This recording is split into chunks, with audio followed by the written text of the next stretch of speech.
So next week, Wednesday, we have the upcoming CPI report. So even though we've expressed that we've moved completely to the camp that the US 10-year Treasury, thus interest rates, won't fall until the labor market breaks, it's still important to continue to watch the CPI prints. And here's why. So the US 10-year Treasury and 30-year fixed interest rates have mirrored each other for the past 30 years. And historically, there's a spread between the two. The 50-year spread is 1.72.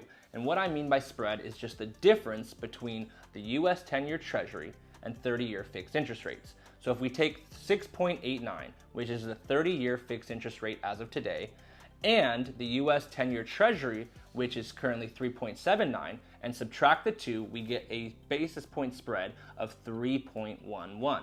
Again, remember, the 50-year spread's currently 1.72. The last 3 years, 2020 to 2023 spread is around 2.12. Right now, we're at 3.11.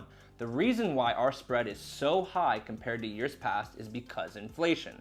Historically, when you look at the chart, we can see that the spread only rises to 3 or beyond during times of high inflation. So if we bring inflation down, which we know inflation is in fact coming down the next 2 months, we can hope to see some relief in that spread between where we're at now and where we were historically.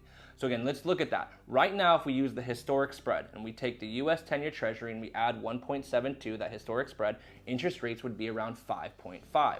If we take the last 3 years spread, interest rates would be around 5.9, much better than where we're currently at 6.9.